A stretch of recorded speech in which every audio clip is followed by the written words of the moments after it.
Hey, it's Matthew Giorgio. You ever wonder how games are designed?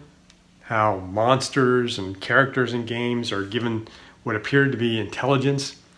I'm going to show you exactly how that's done in a very, very simple way. Very, very simple way.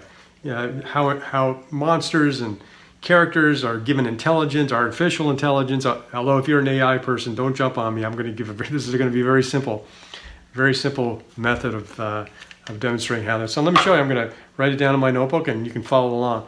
Very simple. Don't be scared. This is easy. Check it out. All right, let me use a Sharpie so you can see this better. All right, so let's use the example of Pac-Man. You guys remember Pac-Man, a little circular character, a little pie-shaped character, and he was eating dots.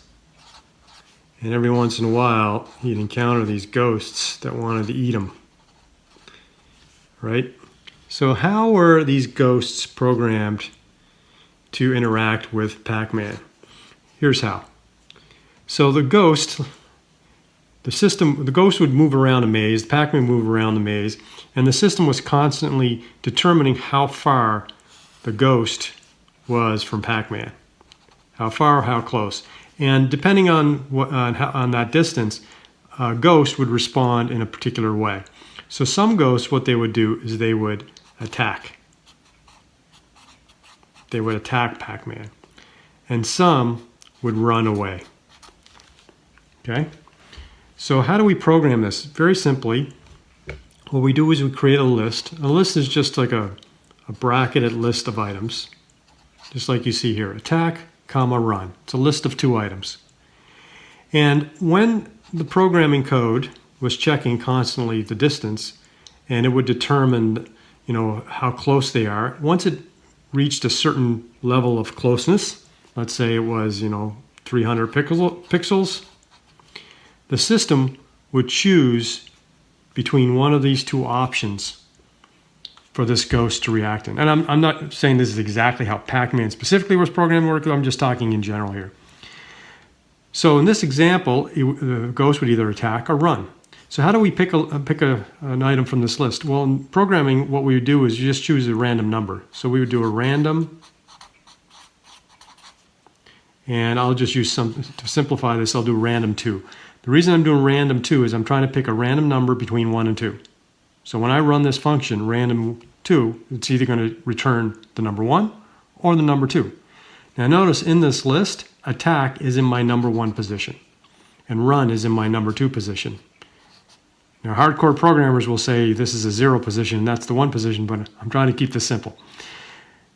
So, we determine that the ghost and Pac-Man are close together. We fire off random 2. It returns 1.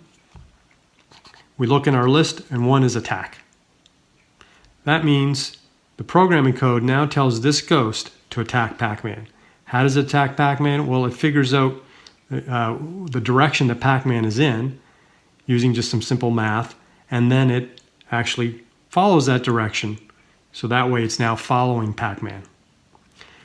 If instead our random number was 2, we would choose run.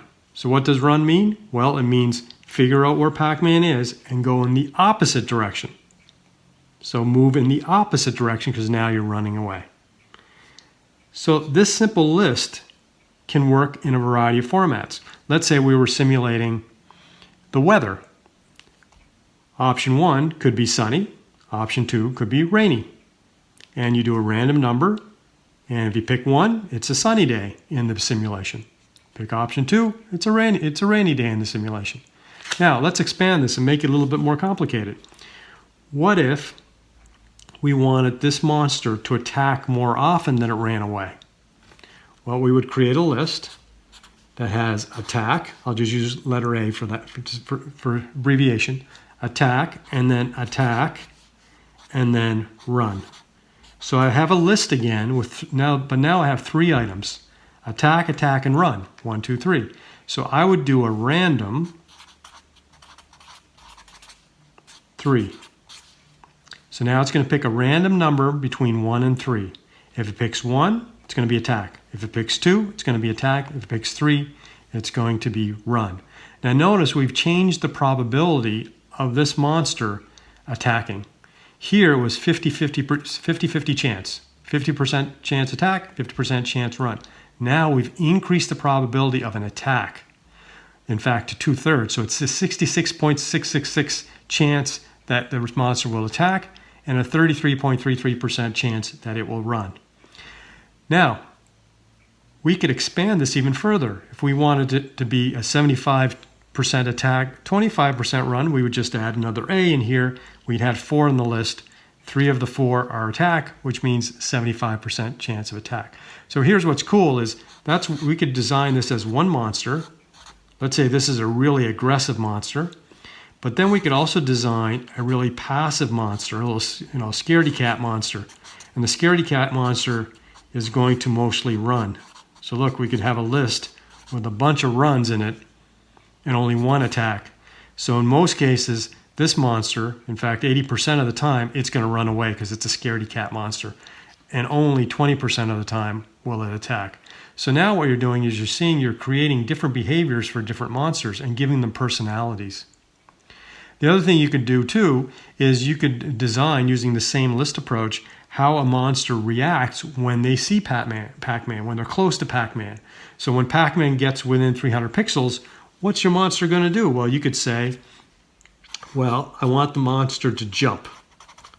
I want the monster to stomp up and down. I want the monster to twirl. So you create a list of different actions that you want the monster to do. Now, of course, you have to program these actions. So a jump, you'd have to design or write a little bit of code for the little monster icon to move up and down. Or stomp, maybe you design a little graphic of a little foot or something that comes out of the monster and kind of stomps their foot down. A twirl, the monster does a 360, so you get your graphic designers to do a few different frames of the monster turning around. But this is the intelligence. The intelligence is a simple list. Again, I'm simplifying artificial intelligence here, but this is exactly how it starts out. So you simplify that list. Now, moving on to our GoVenture simulation, I've designed a lot of business simulations. They're called GoVenture.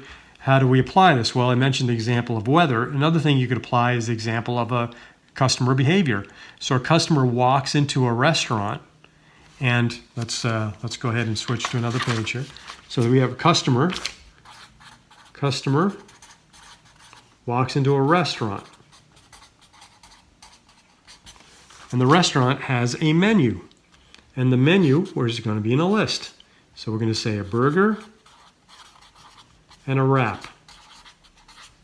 So the customer walks into the restaurant. What are they going to order? Are they going to order a burger or are they going to order a wrap?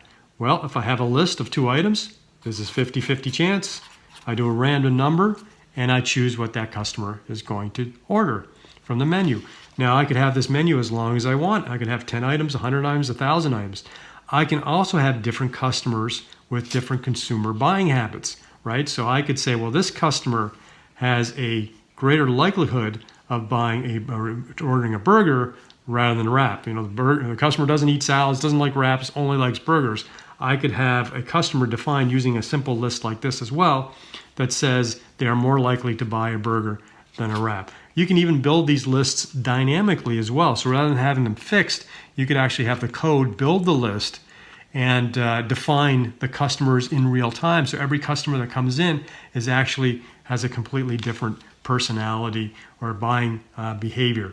And so you can apply this to everything, weather, customer buying habits. You could have different prices for products. If you're going to order from suppliers, maybe their prices fluctuate up and down. You could have stock prices this way. So it's a very simple way that uses lists of behaviors and properties and then random numbers to choose something from that behavior, and then the code executes on that. That's the simple explanation of how you can design a game, a simulation with intelligence and characters. I'm Matthew Giorgio. Hope you found that interesting. businessXP is the fastest and most inspiring training ever invented for future business leaders and entrepreneurs. Discover game-based experiential learning at business-xp.com.